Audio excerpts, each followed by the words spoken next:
Hello again. I am having a little bit of a wibbly wobbly. We're struggling to get things going here.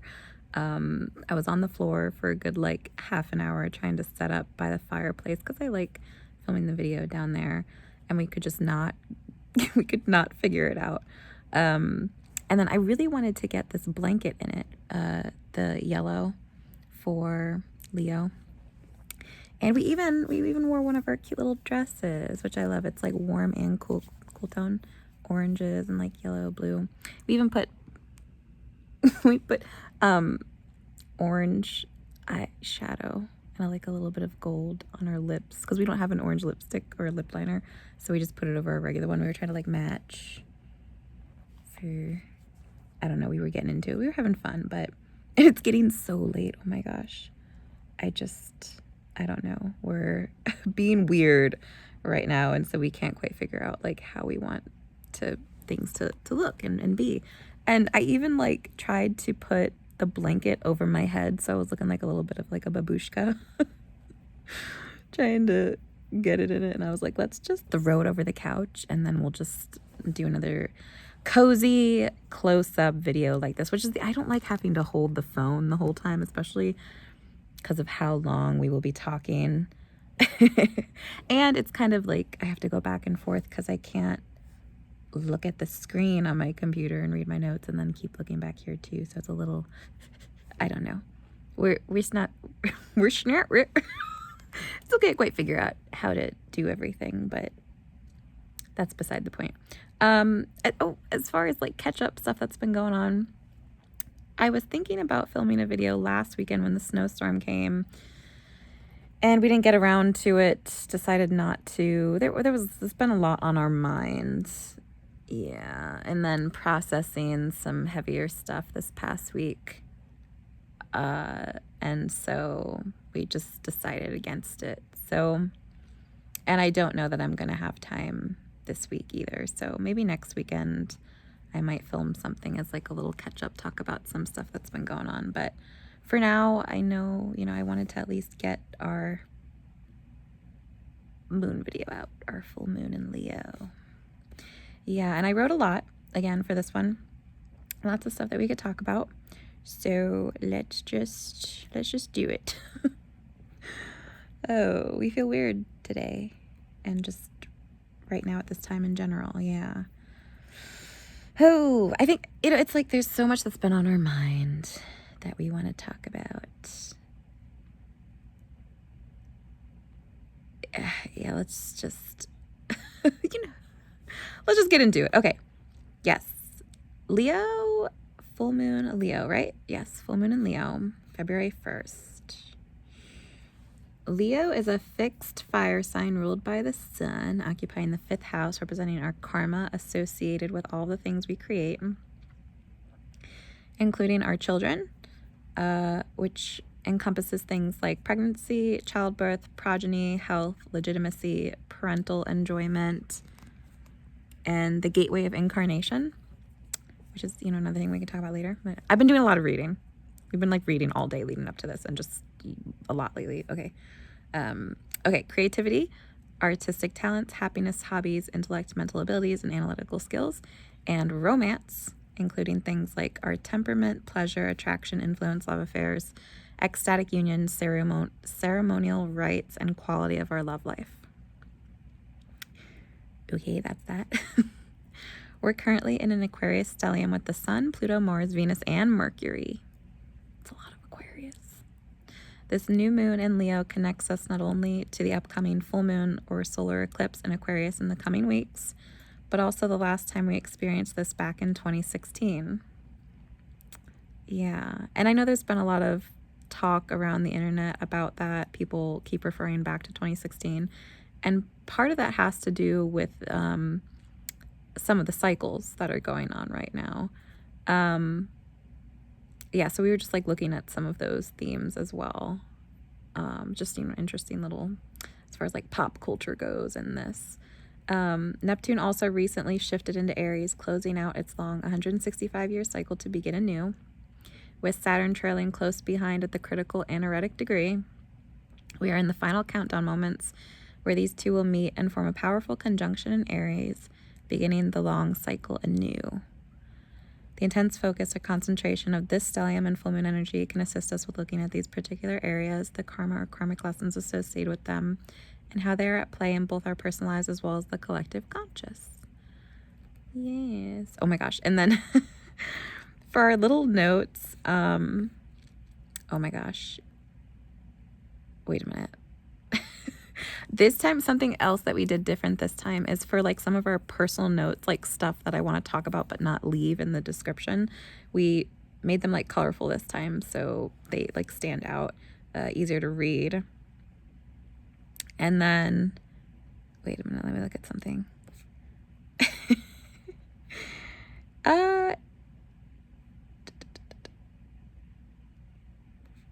I think I was thinking when I want to talk about something. It's not yet. We're going to keep going through the notes and then we'll come back to it. Yeah, because if I talk about some of it now, it's not going to fully make sense. So let's just keep going. Light attributes of Leo then. Charismatic, protective, loyal, bold, confident, creative, generous, warm-hearted, enthusiastic, expressive, dazzling, passionate, confident, talented, brave, courageous, self-assured, inspiring, motivating, empowering, attractive, steadfast, collaborative, enthusiastic, bright, and vibrant. Again, got our bright, vibrant colors going on here. Fiery. Love it. Okay. And then shadow aspects of Leo. Prideful, egotistic, conceited, cantankerous. Love that. Dominating, controlling, demanding, overly dramatic, arrogant, self-centered, insecure, inflexible, intimidating, manipulative, dictatorial, belittling, uncompromising, tyrannical, craving attention for excessive external validation out of desperation. That one sounds personal.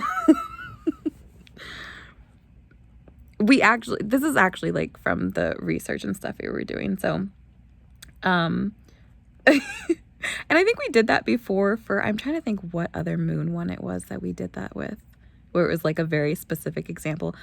It might have been our first one, the one in Taurus. It might have been, I don't know. But, yeah, we wanted to keep that one in there. We saved it for last though. And we have certain Leos in our life that like, we can think of specifically. It's not meant to be like petty or anything like that, but it's kind of funny. Yeah, if you know some Leos and some, yeah, it's just funny because it's like true. All love though, all love. Okay. Yeah, and again we added a lot of descriptive words for Leo, and it was interesting. It was a lot easier to find shadow aspects than it was the light ones. I actually kind of had to dig a bit more for the light because it was a little unbalanced, and I was like, what is up with like people hating on Leo? It's like this. So we really pulled it out for this one, but and we probably also didn't need to have that many, but again we were like really going in this time around again, so we just kept it like that. So let's keep going. Let's go into the reflection. Well, wait. Maybe. No. Wait, where am I? Let me look up here. Again, I wrote like a lot. No, before we go into the reflection. Yeah, before we go into the reflection, I want to go over my personal placements.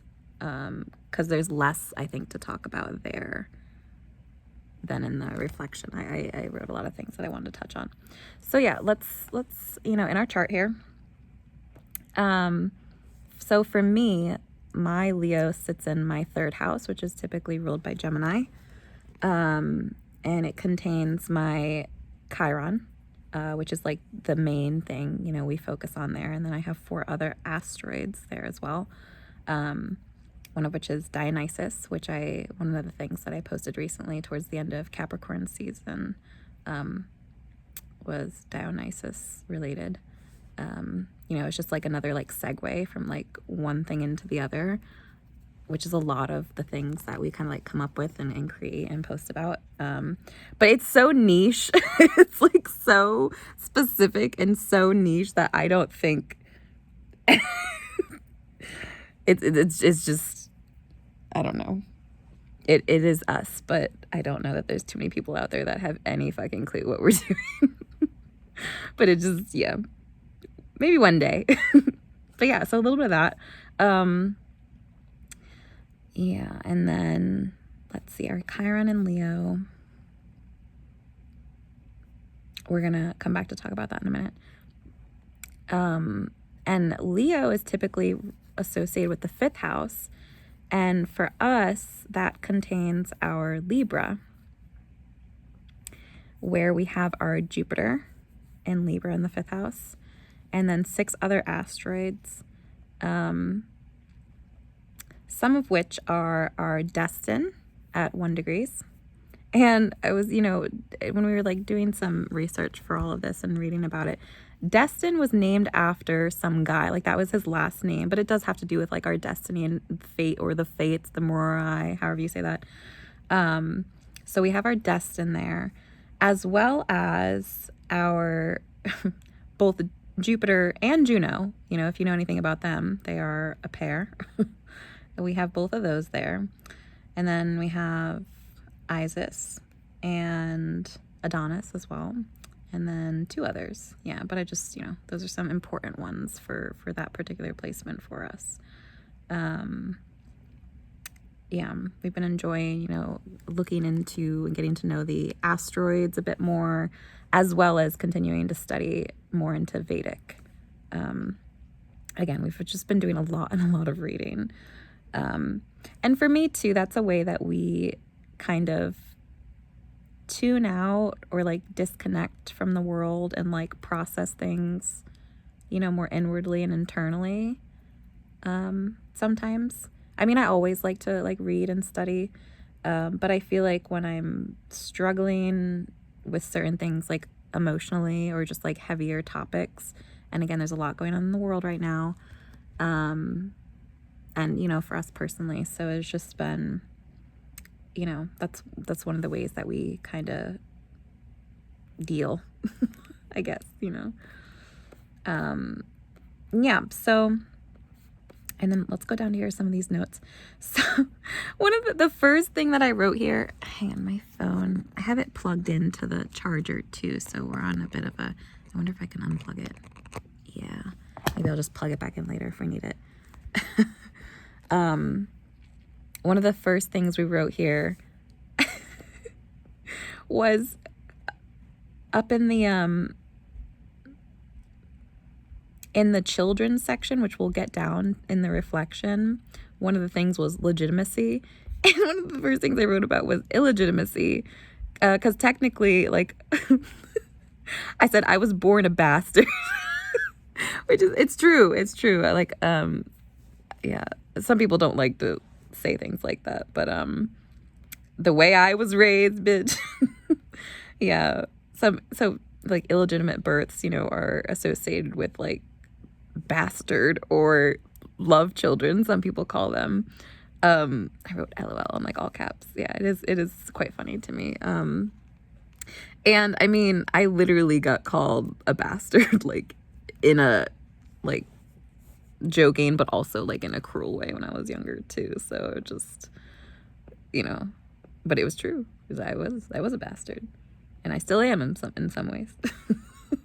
I think it's more like a sarcastic, like I'm a bastard in that way. Like I can just, I got a mouth on me. I can say, what I want, but that is in the eye of the beholder. So we don't mind being a bastard to some people. Okay. Oh, and then, yeah, some of the things that when we see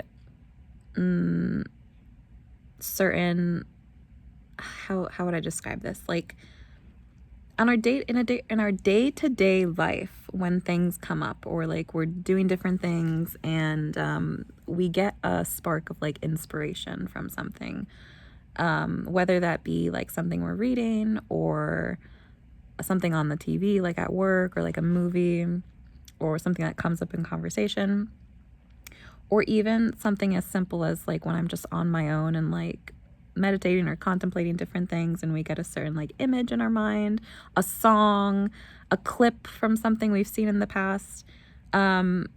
We will sometimes write these down, but then the other times that we don't, they just kind of get stored, in the back of our mind. And there are certain things that will like repeat themselves or will continually come up over time to remind us of different things. And a lot of times they're associated with different like feelings or emotions that we have.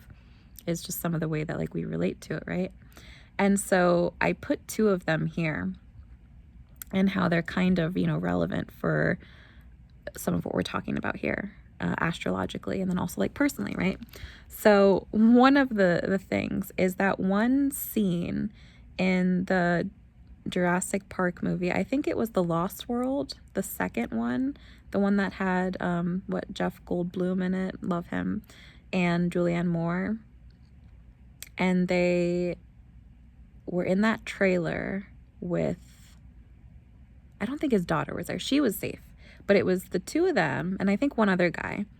And I think it was after they had gotten the baby dinosaur and like patched its leg up, and the mother came for it, right? And they gave the baby back, but then the parent was like so mad that they came back and started pushing the trailer off the cliff. I love Jurassic Park, all of the movies. I have them on my iPad too. I'm like a big fan. I love dinosaurs in general. Very, very stereotypical for people on the spectrum, but it is true. I've just been enamored of them since I was a child. Yeah, so I know I've seen all these movies like a million times. They are like comfort films to me. I know like everything, but yeah. So if you're not into this, skip past it. But I love that movie. So, but there's this one scene, right, where the parent pushes them off the cliff, and as they're like going down, the one girl, she falls on the glass and it starts cracking, and the other guy like tries to go down for her carefully, right? But like they're on a time crunch because like if he doesn't get to her in time, she's going to fall through and like basically down to her death, and her lucky pack is what they call it, right? Is like hanging off the side of like something sticking out, and it's also like inching its way down, and it's about to fall, and if it falls and hits the glass, it could also break and like send her overboard, right? So he realizes he's like not going to make it in time, and I forget like how does it happen? It like manages, it like falls, and he manages to grab it, and she grabs it at like the same time or something like that, right? Where like they have a hold of the pack, and he ends up like having her then, and the whole trailer goes down like around them as they're just kind of like hanging off the cliff here then, whatever, and they survive. But as the pack is like about to fall, the one guy, oh no, I'm getting like way ahead of myself. Wait, it was even before that. It was when they saw the dinosaur coming and was going to push them off the cliff. And he says, hold on to something, but it's like really panicked, Yeah, that is one that stays in my mind, where it's like, hold on to something. Like something big is coming, or something big is about to happen, potentially dangerous, potentially, life-changing, life-altering. It's like a big moment, right? And so this is one of those scenes that has played in my mind time and time again at different times in her life and different things going on. And with the major transit that we have going on right now, that is one of the things, in my mind. And especially, if you've done any sort of research on the last time we experienced something like this and its correlation to like the civil and revolutionary wars and a lot of like societal change, there are certain people, who have different like thoughts on, what is happening in the world right now and what could potentially. But it exudes and gives that kind of energy of that like scene to me, is like how we relate to it. It's like, hold on to something, like brace yourself, like this could get crazy, wild, chaotic, out of control potentially, and you just got to go with the flow and see what happens. But It's like that kind of like intensity. Brace yourself. So there's that, right? And then we also have this song too has come up in my mind time and time again, and every now and then we'll like put on to listen to it, especially when we're driving. Gas pedal. Who sings that song? I don't know, but it's like speed up, gas pedal, wiggle like you're trying to make your ass fall. I think that's how it goes. Yeah. And I wrote here about like, you know, not panicking and like not being afraid, you know, but especially going into Aries, right? Like we had Neptune just go into Aries, and then Saturn's about to go. And so, you know, Aries being that kind of like fire, initiatory, sparking energy, can be very like fast paced, a little bit, what's the word? What's the word? What am I thinking of? A little, it starts with an I. What's that word? I don't know. Like sometimes like, I'm like thinking of the definition, but not the word. Where it like gets ahead of itself, can sometimes just like jump into things without thinking, just like a little too fast. Speed up, gas pedal. That's where we get that from, yeah. And then the other thing relating more so to Leo is the Lion King, which I also love and adore.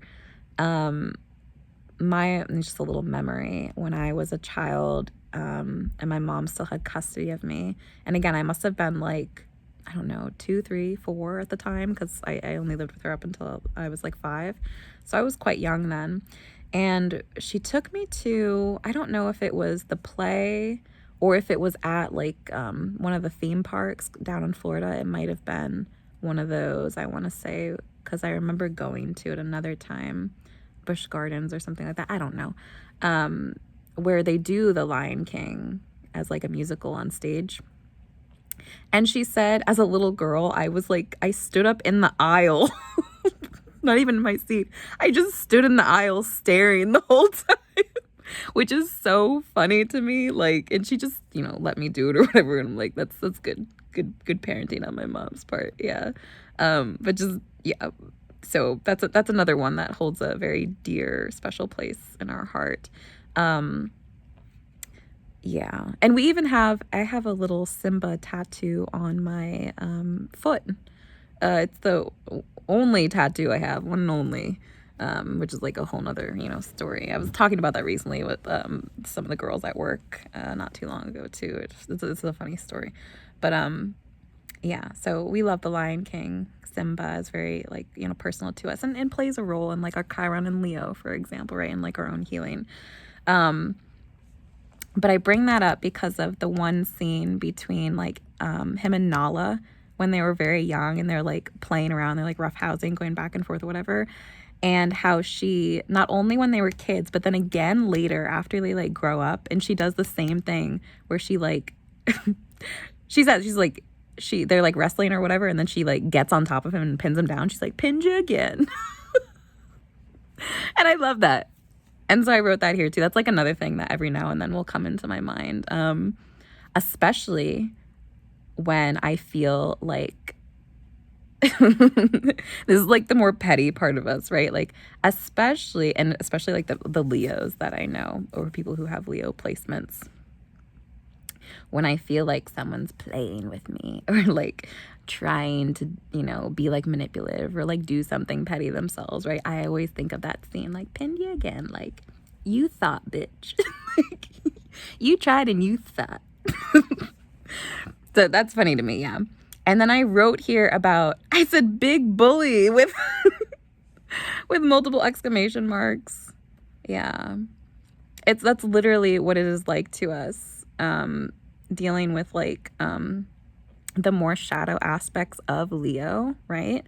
If we go back to some of the traits that I listed and mentioned, they literally all encompass what like just a huge bully is. And the light side, Leos can be so wonderful and amazing, but like if you get the shadow aspects of a Leo, it literally is like a bully. And that, you know, plays a role in our Saturn return and some of what we were dealing with. Yes, big ass bully. Yeah. So, and then I wrote like an all out war going toe to toe, shadow boxing. Yeah. And then I think of that same Pindy again. Like, you do not want to go shadow boxing with me. Don't do it. Yeah. And then, okay, so another note here we wrote, because I talked about in my personal placements, like I have both Jupiter and Juno in Libra in my 5th house, but again, that's association with Leo. And again, other than astrology, like we are interested in a bit of like astronomy, and we keep up with like some of the stuff going on with like NASA and like other like space news. There's a few people on YouTube that I really like. One of them's like Space Mog, I think her name is. She's really cool. But yeah, so they sent out a spacecraft called Juno that has been orbiting Jupiter, you know, the actual planet, since 2016, which is, again, another correlation to, as we talked about, like a lot of the online talk of like 2016 again, like that's coming up here. So it's just another little like correlation. And then more specifically here, I was just checking the time. We're already 25 minutes in, so not too bad though. We got a good pace here. Yeah, so for our Chiron and Leo, in our 3rd house, I have here communication, self-worth, hidden or wounded talents, early growing up and becoming a caretaker. Okay, just a couple notes of like things to go off of to talk about. Yeah, and I've mentioned Chiron and Leo before for us, only briefly. I don't think we've gone too much in depth with it. And then back when I was starting to post things on my little Facebook before showing up here, I did make some things in regards to that then too. Even one that included this blanket, which will come up another day probably. Yeah, when we were like just playing off like colors and stuff. Yeah, that was a big hurdle for us in coming forth to being here and like having a presence online in the public eye. Even though it is still like a very small place, there's still a lot of a certain level of like nervousness and anxiety with it, because of that deep wounding in that place for us. Fear of being seen by other people, of being perceived by them. Yeah, but it's been good for me to do and practice things like this because of needing to like heal that part of myself. Yeah, because I think when I was very young, before certain things in my childhood occurred, there were like my mom was quite supportive of me when I was very little. Even when I think of like ways that even in kindergarten, before I was taken from her, I have like specific memories, right, where I actually didn't do so well in kindergarten. I struggled with it because I didn't always understand or like follow the directions properly for like the work that we were being asked to do. And one of the assignments that we had, I remember very specifically, was this coloring page that had different butterflies on it. I want to say there was like 6 of them. And above each butterfly, it said specifically the color that you were supposed to do. And I took it upon myself to color them in my own way. And in doing so, I also like added a bunch of like other stuff. Like I kind of made them different patterns, and like, some were like polka dots and some had like stripes and just, whatever. And so this assignment, I ended up failing. And I just remember like failing it, right? And then looking at it with my mom after the fact. Like I had to take it home. I don't know if I had to like redo it or what, but I remember I had to at least take it home, right? And I remember my mom looking at it and like her, being very supportive of me and like, not understanding like why it what had to be like that or whatever. But yeah. So that's just something that comes up, a little something memory. You know, but then let's see here. Yeah, so after I just, you know, I had my own way of doing things as a kid. And as I continued to get older and then grew up with my grandmother in that house, you know, she had a different way of handling me. Literally, when I say handling, that sounds strange, but it's kind of what it is. She had a different way of raising me. And it was not as supportive in some of those things. So, you know, I learned a lot from her about certain things. Like, she taught me how to write cursive when I was very young. It wasn't something that like we needed to learn, and that would have been in like the first few, I think it might have even been my first year with her in first grade, I want to say, because we were still learning how to write. We learned the alphabet in kindergarten, but then we were like starting to learn words in first grade, I believe. And that was like with the lines, you know, where it was like 2 thick lines and then the little striped or like dotted line in the middle. I remember specifically again, right? And so we were doing that, and we had these like notepads of like practicing the different things. And my grandmother also taught me how to write cursive at this time. And part of that was like for other things that she ended up having me do, but that's like writing a letter to the court, but that's a whole other thing that we're not going to get into. Yeah, she also like taught me how to sew when I was quite young, and we would like do some cooking stuff together. I'm like, why are we getting into all this?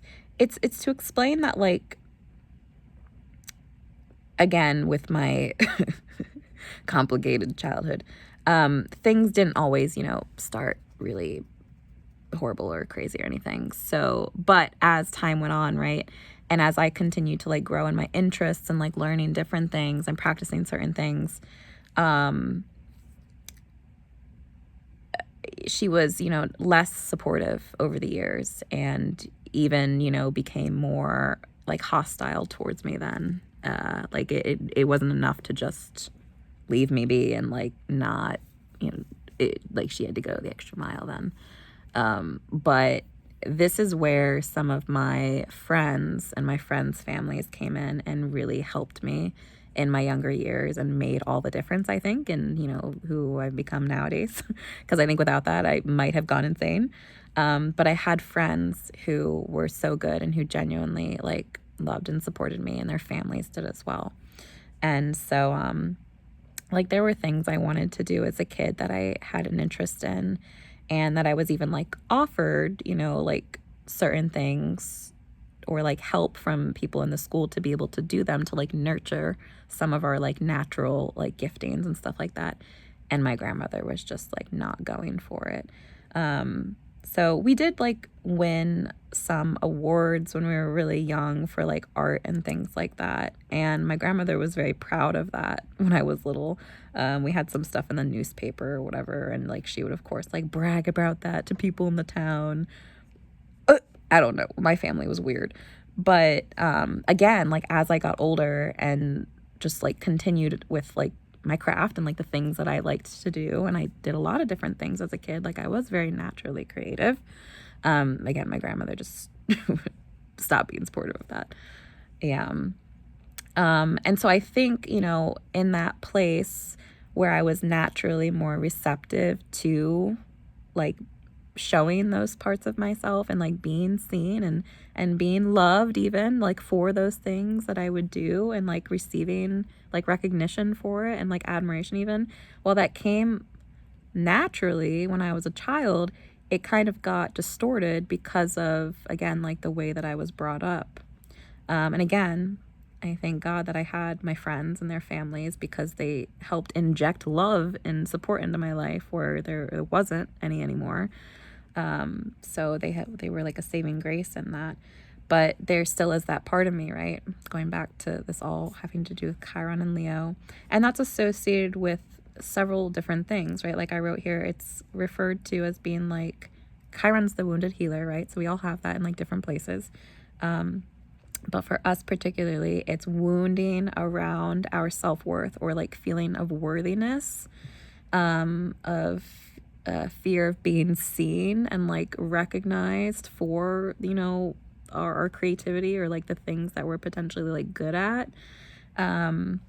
Yeah, wounds around like our hidden like talents, or skills or whatever.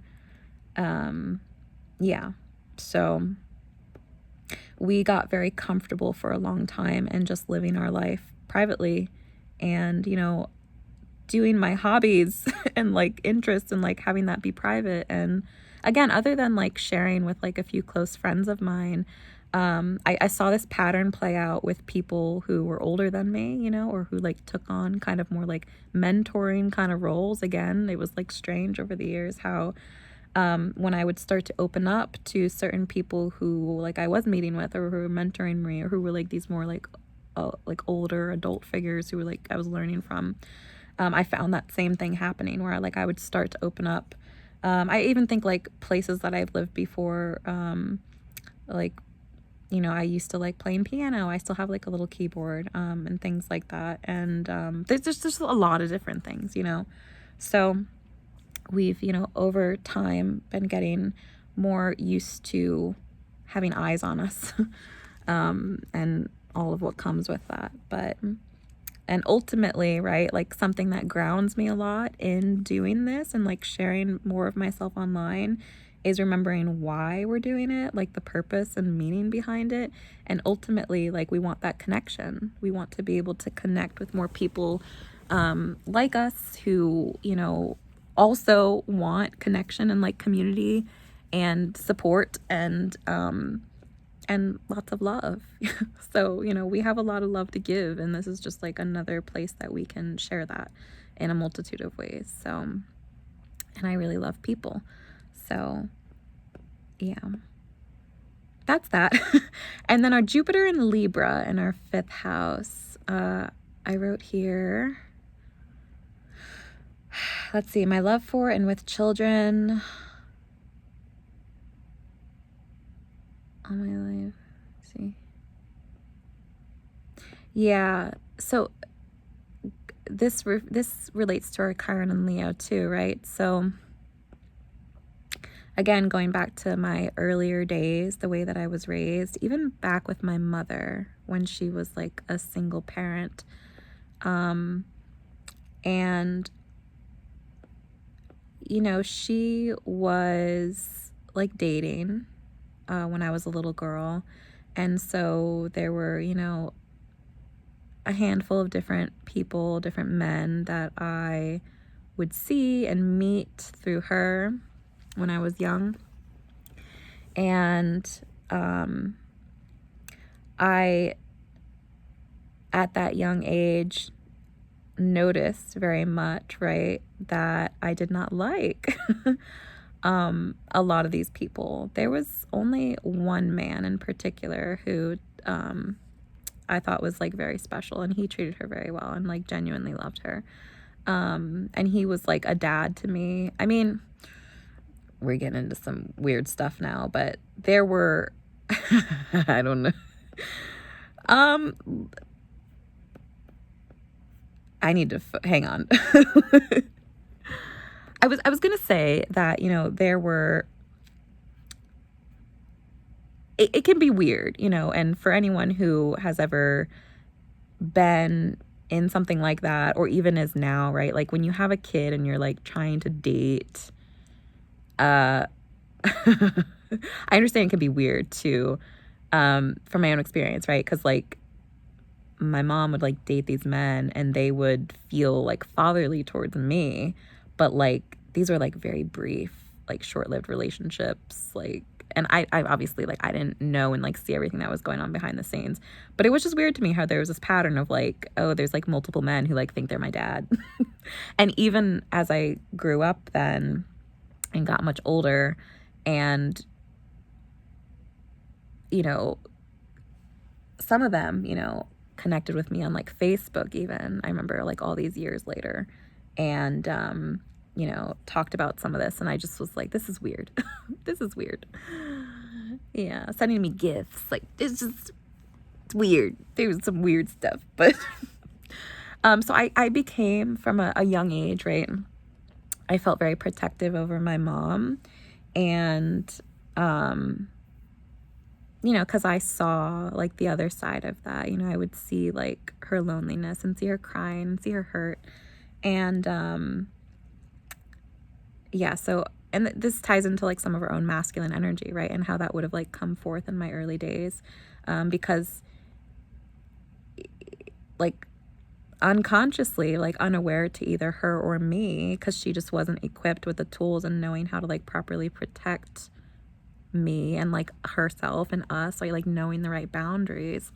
So I started to feel like protective towards her and feel like I wanted to, like, you know, so, and I have specific memories with that too, where there was one person in particular who I really, really didn't like, despised them even. And I remember creating in the hallway of our one apartment with these like plastic crates that we had.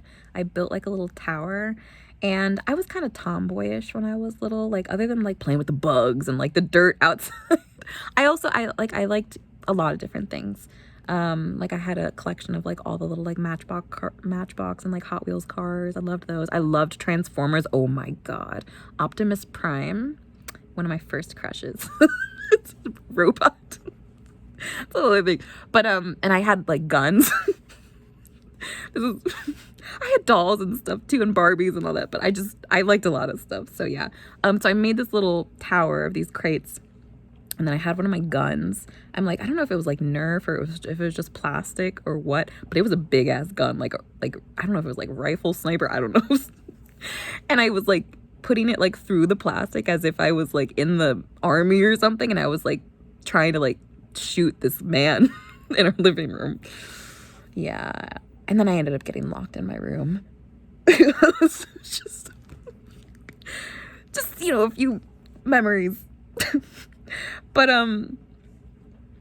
so as just a like little background, right? Like from a very young age, we started feeling very protective. And that continued then into my next experience living in my grandmother's house in Florida,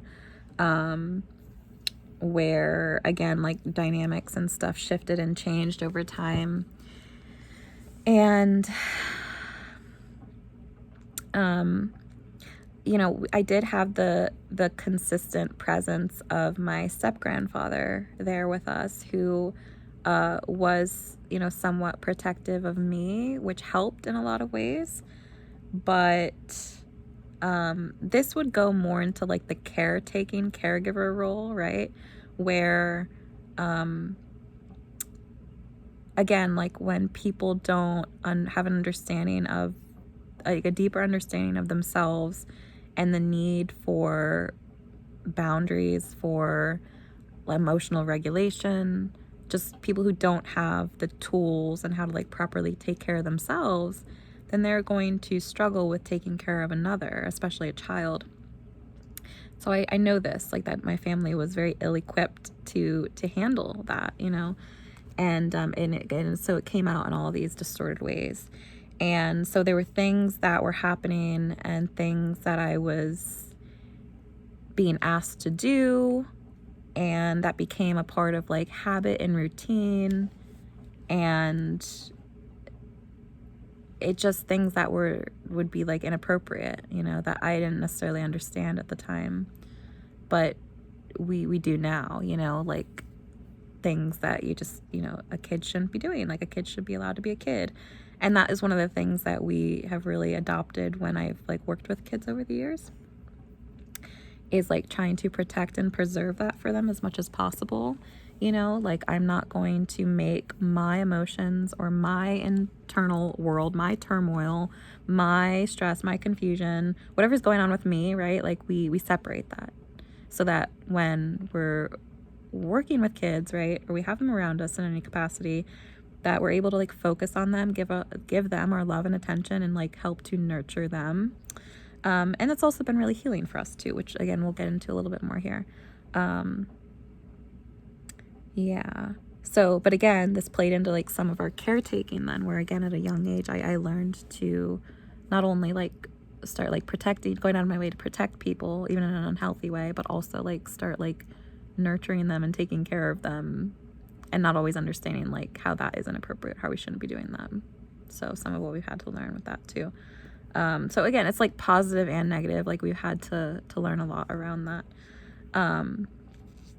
Yeah, but ever since I was little then too, and again, I think all the way back to like kindergarten, like when, or even daycare before kindergarten, it's funny to me when I've talked with like friends of mine over the years and they like can't remember these like things from their childhood, or they can't remember what happened like a year ago. I'm like, what the fuck?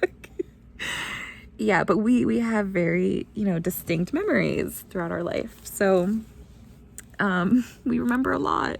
Not everything, but a lot. Where was I? Yeah, so like even when I was back in like my daycare and then in kindergarten and like the rest of my school years, again, like I talked about like my friends and like how wonderful a lot of them were. And we've never really struggled with like the like friend and social aspect, I feel like, in school or in like the rest of the world, and work, or just like when I'm going out. Because we have always kind of naturally attracted a lot of people to us of a variety of ages, right? And this includes children and kids. And again, this isn't something I was necessarily like conscious of or like knowing why for a long time, but it just like happened very naturally. And so because of that, right, like I've been able to form some really good, solid friendships with people, but then also like develop relationships with people who have been like family to us in a lot of ways, whether it's like they're like a sister or brother to me, or for people who, as we've talked about before, may have, they may struggle with some more like the shadow nature or like more of the unconscious things. We're still able to love a lot of people that have been in our lives, but like more so from a distance, to maintain that love and like that connection. Not everyone can be close to us for a variety of reasons, but that doesn't mean that we stop loving them. And we recognize that a lot of that has to do with like our own inner child and places within ourselves that we haven't been able to like meet, and then that's okay, right? And so we're able to like see that in other people too, and be able to like continue to love them from that place. And I've mentioned before, and I wonder if it was the Gemini video maybe, or one of them, I don't know, where I talked about one of my like dreams since I was a kid was to have a very big family, but in the sense that I'm just like wrapping my arms around like the world around me, right?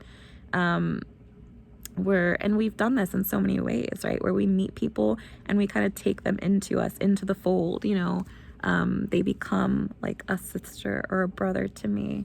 And some people don't like that. Some people don't want to be that close. They don't want to have that kind of intimacy, or, we don't get along. It's just, but that's fine. But yeah, I love, just like having that kind of like, that's part of my view of the world, and it's not like, we're super close with all these people, but it's just the fact that there is like love existing there, appreciation, admiration.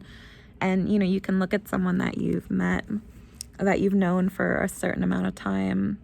And it can be as simple as like, I think of people I've met like traveling in the past, whether it was when I used to do more stuff like on the train or like buses and stuff like that, or people I've gone on road trips with, people I've just met just like on the bus, like walking, like all kinds of stuff like that, right?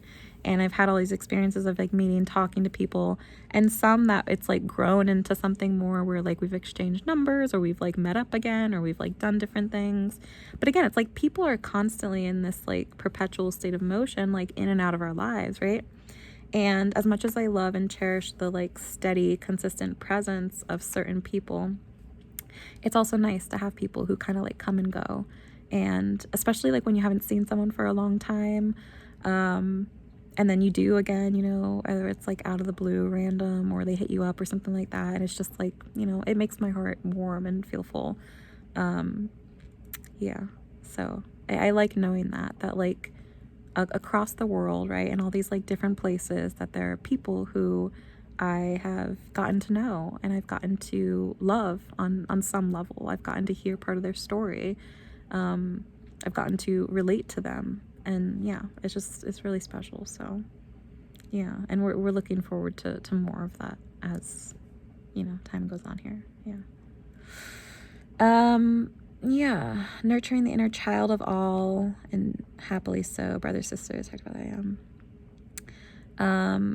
yeah, and then I did a little bit of teaching and volunteering stuff with the kids in the past, and my own healing through these relationships. Yeah, and there's one in particular. Again, I'm very protective over all the people in my life, but especially the children. And this is why we don't play about like a lot of nonsense going on in the world, right? Because there are, you know, children at stake here. So, and some who are very close to me. So like, you know, I gotta be careful. But yeah, and there is one in particular who, and she knows who she is, who I've known for many, many years, and she's actually gonna be a teenager. She's a teenager now. It's crazy. Yeah, but her especially, because just my relationship with her is very special.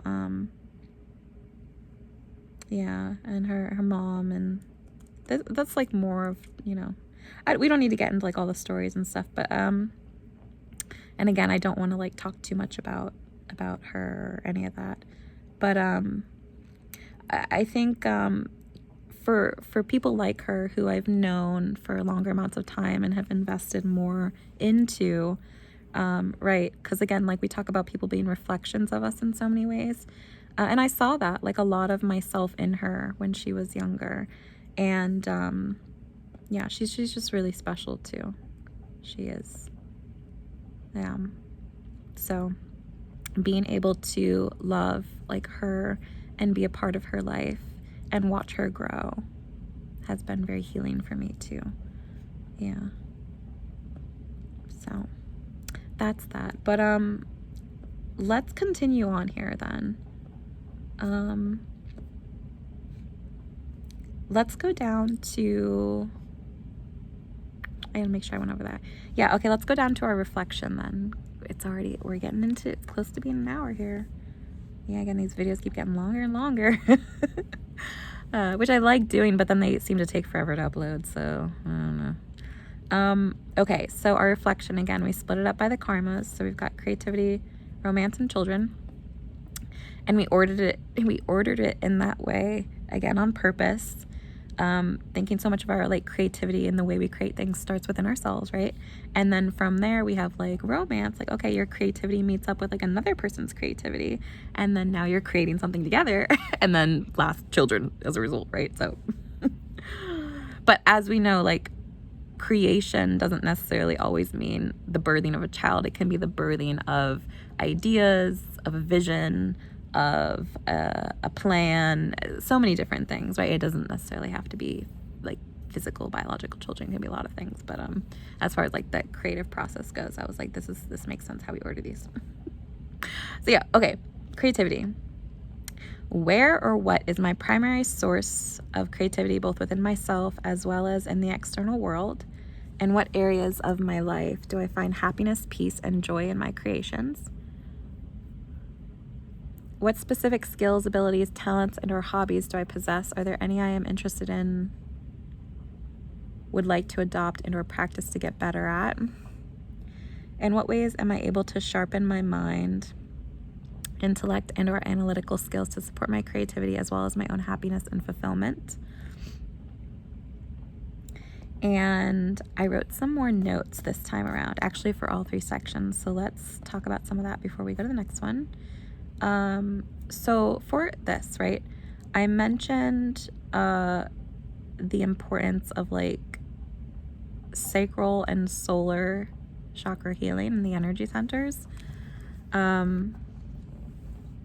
Yeah, because our sacral chakra is very much associated with our creativity as well as our sexual energy. They kind of go hand in hand. And I think, you know, the more healing we experience, or the healthier relationship we have with our own energy, with our own body, with our own sexuality, the more healthy relationship we have, not only with ourselves, but also with our own creativity, and then therefore with another person. And our needs in those areas of our life points to, you know, internal places of reflection that we need to take a look at and possibly like work on. And this is, you know, again, where shadow work comes in, that can really help us. And with women especially, the healing of the womb, you know, sitting in that space. You know, we have our monthly cycle that we go through, menstrual cycle, and it's helped me to learn about like the different phases of the cycle, and I mean tracking, and then also like looking at it from more of an energetic perspective of like how our body feels like on a day-to-day basis, and understanding like how our hormones shift and change and how our needs change day to day. And again, dealing with any sort of residual shame, pain, and trauma that might be sitting in that place, because a lot of women carry that, and oftentimes unconsciously. So it can help to look at some of those things like that, especially if we feel stuck in our creativity in any way. So there's that. Yeah. And then relationships as a huge motivation, at least they are for me. Like thinking of the people I love has always been a big motivating factor for me to do just about anything. But again, we're very love focused just as a person. Especially healthy relationships, ones that protect and nurture our energy versus like draining it. And then other tools like Pinterest. We have our old Tumblr days, which we used to use before Pinterest, online blogs, communities, regular writing and journaling, collage, vision boarding, or just laying around envisioning and daydreaming can be very productive too. I used to use, and every now and then I'll go back. Oh my gosh, I've abandoned them though so many times. My little Finch self-care pet, that's an app that you can get on your phone. I really like that little guy. They're very like inclusive too, and have like all different ways that you can like modify things if you're really into like details of like organization and stuff like that. So yeah, I love that little guy. I haven't been on there in so long though. So bad, but that's another way to like connect, you know. Other pets, like digital pets or IRL pets, you know, if you have like a dog or a cat or something. Reptile. I've always wanted a reptile as a pet. Creating with more community care in mind helps broaden our sometimes restricted or narrowing vision, especially in this day and online culture. Finding places we feel safety and belonging that are mutually supportive. Yeah, as just some things that can help with our creativity, or like if we ever feel like we're getting stuck or in a rut. These are a lot of the different things that we have, you know, used or partaken in over the years. Yes. Okay. Romance. Are we on to it already? Yeah. Okay. Next section, romance. How satisfied am I with the current quality of my love life? Is there anything I would like to integrate or alter in any way? What practical steps can I take towards experiencing more romantic fulfillment? In what ways am I able to give myself a deeper sense and form of self-love? Are there any aspects of my internal self that I can practice more acceptance of? What parts of myself have I hidden and or would like to be able to express more freely? What are the love languages of myself and or my partner? In what ways am I able to give more to myself and them that mutually supports how we feel and receive love? What does my ideal love life and or partner look like to me? What qualities and values do they possess that are in alignment with my own? What qualities am I looking for in a partner that perhaps I do not have and could learn from them? And then I wrote down here a few notes on it. Conversations with friends, lists, visualization, prayer, meditation, putting things out there that are genuine, authentic expressions of ourselves, our desires, and trusting, having faith that we will connect with the right people, attracting those to us who resonate on the same level of frequency as us. Yes. Just some things that I've talked about, you know, with people around me. Yeah. We all want love, right? We all want to love and be loved. So, and we are all about love. So it's been a big focus for us our whole life. Yeah. And then the last section here, children. What are my current views on parenting, pregnancy, and childbirth? How have they shifted over time? How satisfied am I with the relationships with my children and their dependents? And what ways am I able to create more enjoyment within these relationships? Is there anything I can do to release any excess pressure, either from within myself or others, around these relationships? How am I able to incorporate more happiness, joy, lightheartedness, and fun despite external pressures? Am I able to feel good about or take pride in my role as a parent, caregiver? Why or why not? What are some of the things I provide that nobody else can? In what ways am I able to uniquely love them as only I can? And then I wrote here some notes on this too. Common stressors. Marie Kondo is an author that I love. I have a few of her books on her Kindle as well. Her question about like what sparks joy in our life, and ways to create and like nurture that space. Cleaning house, literally and figuratively. I'm a fan of more minimalistic practices, keeping things lighthearted, so cultivating the atmosphere within the home, internally with how we feel, and then externally in the living spaces, as well as in outer environments then. Although there's more factors and energies to take into consideration than in the outside world. So home must be a sanctuary, place of peace, calm, and fun as much as possible. Yeah. Let's see. External pressure, noise. I wrote in all caps in quotations. That's all that is. It's noise. As far as like people outside of us, outside of our like close circles who comment on or criticize parenting, you know, in different ways. I said, honestly, fuck them.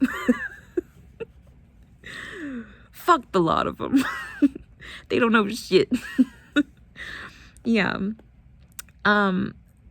You know, even though I am not a parent, like I don't have biological children, again, I have children connected to me in my life, who, even though I know that they're not biologically mine, like I still care for them, you know, in that way. And for their parents, right? I mean, I think of friends of mine, you know, who have been parents for many years, and their struggles that they've had with it, and especially with like outside influence or outside feedback. And that can be from like their partners, you know, people that they're co-parenting with, from their parents, from their friends, even like all kinds of stuff. So yeah, we talked about some of those things, and I know it can be hard.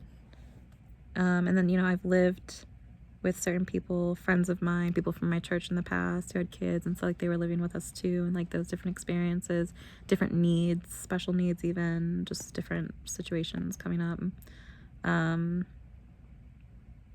Yeah, and then also like listening to some of the kids that have been in my life and their feedback, their input on like what it's been like living in certain homes, and yeah.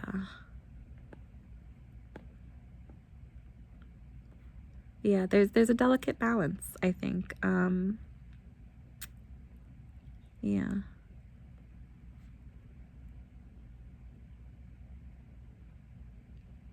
that's that. Okay, so I think that's it. That's about all that we wrote, all of our notes and stuff. And again, we're over an hour now, so we should wrap this up. Here, I'm gonna close this then. Yeah, it's getting late here. Yeah, because of how long this video is, we're not gonna touch too much on like other stuff that's been going on in our personal life right now. But we might make a video on some stuff next weekend if we have time. We'll see. I don't know. We just got a lot on our mind right now, processing some things that have to do with the end of this cycle.